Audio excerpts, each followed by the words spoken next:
Ky është bunkeri më i fortifikuar në Shqipëri, vendi ku në rast sulmi diktatura gjentes 3. Nën tokë, në këtë pallat antiatomik, ruan shumë të fshehta të komunizmit të Enver Hoxhës.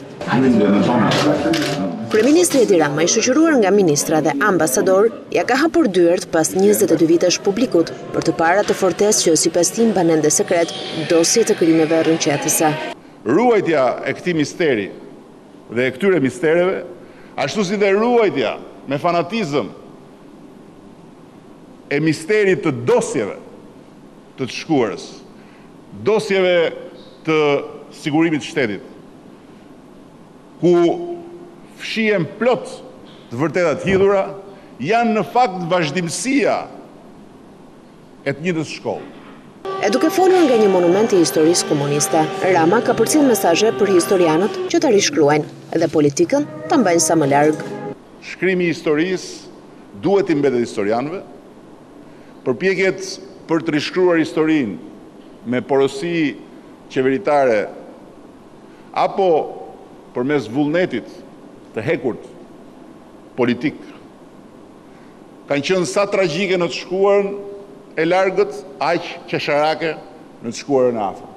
Ministri e Mbrojtjes Kodeli tha në fjalën e saj se ky bunker duhet të shërbejë për të mbyllur aty fantazmat e të shkuarës diktatoriale. Dhe ky është një simbol i fortë edhe për të sotmen e pasigurt, ku historia po tenton të përsërisë vetveten. Ama tronditse është kur mendon se si idealet e lirisë në Nëndori 44 u shndruan ngadalësisht në një paranojë të strukturuar totalitariste, pjesës së cilës është edhe kjo ngrehin. Ndërsa Ministre e Kulturës Mirela Kumbaro e vlerësoi përdorimin e hapësirave të tilla të së shkuarës në funksion të krijimtarisë artistike. Sa herë diskutonim mundësinë e ripërdorimit të këtij monumenti të ndarjes dhe të izolimit, ishte krijimi i një hapësire për art e kulturë. Hapësirë jo si të tjerat, që kërkon sfidë, guxim dhe vizion. Dhe kjo ekspozitë sot është një përpjekje e parë drejt këtij guximi, që përkon edhe me konceptin që kemi për hapjen dhe shfrytëzimin e hapësirave për shprehje artistike.